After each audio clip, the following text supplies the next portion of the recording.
Social media is websites and applications that enable users to create and share content or to participate in social networking. The latest figure shows that there are expected to be 3.96 billion social media users worldwide in 2022, a 4.8% increase from a year ago. Although social media can be crushing to your mental health, it can also be positive in certain aspects.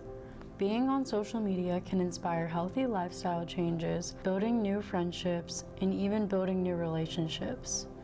It can be motivational seeing others post about their progress while also giving one opportunity to track their progress online as well. There are many support groups that exist on social media platforms.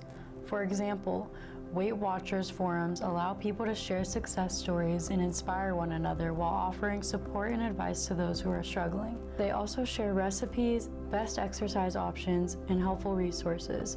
In cases like this, mental health is positively influenced by social media. I'd say apps like TikTok and Instagram, things like that. I think they positively affect my mental health because I don't really post on there, and I see like funny things that like uplift my mood and things like that. I think it can positively affect people. It lets you form connections with people you never would have met without it. You can communicate with anyone instantly as long as they have an internet connection. It makes a lot of things like that so much easier. You can be part of communities that wouldn't exist without the internet. But you should never use the internet to make up for real life social interactions. Social media has positively influenced me by, I have so many online friends and friends that I wouldn't have met without social media and things of that nature. I have a friend that I've known for 4 years, and we're still just as close as the day we met, which was on a social media platform. There are plenty of platforms through social media that offer resources for mental health as well. Through social media, people may learn about new coping mechanisms to release stress, find help for suicidal thoughts, or resources and forums for specific mental conditions. Initially, the whole point of social media was to allow people to communicate around the world. Humans are social beings. Communication is the blueprint for nearly all social apps. Being socially connected to others can ease stress, anxiety, and depression, boost self-worth, provide comfort and joy, prevent loneliness, and even add years to your life. This type of interaction can lead to strong friendships and even relationships.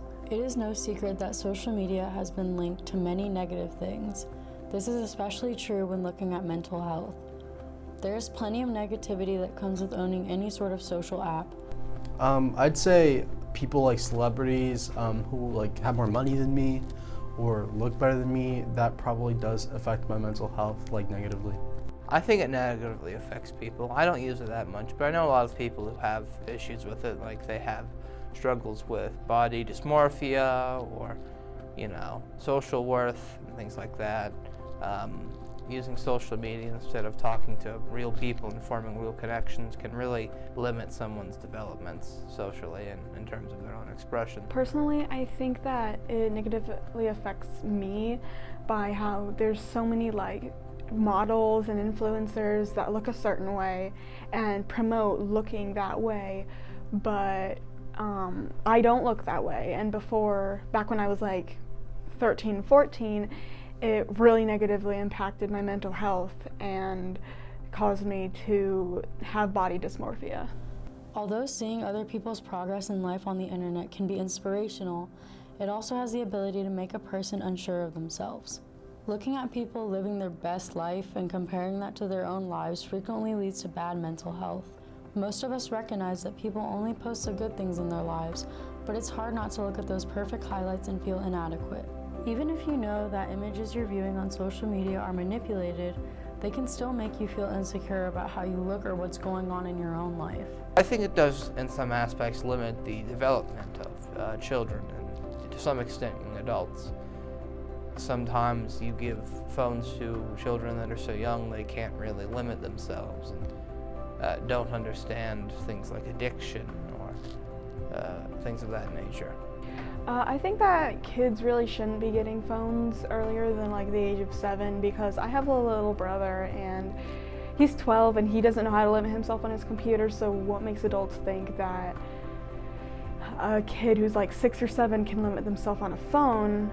Research consistently shows that social media overwhelmingly affects a person's mental health in a negative way.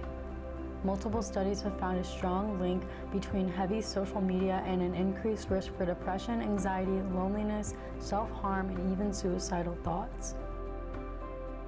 Social apps open up a door to low-quality sleep, depression, anxiety, low self-esteem, dependency, and much more. People may stay awake later than normal because of their addiction. People get used to being social online, but fail to master social skills in real life. It may lead to social anxiety. A recent study indicated that both teenagers and adults who used Facebook, Instagram, TikTok, and Snapchat reported feelings of depression more than those who did not use those platforms. Like anything else, social media has its positives and negatives. It is important to make sure that your use of online applications is a healthy amount and isn't making your mental health suffer.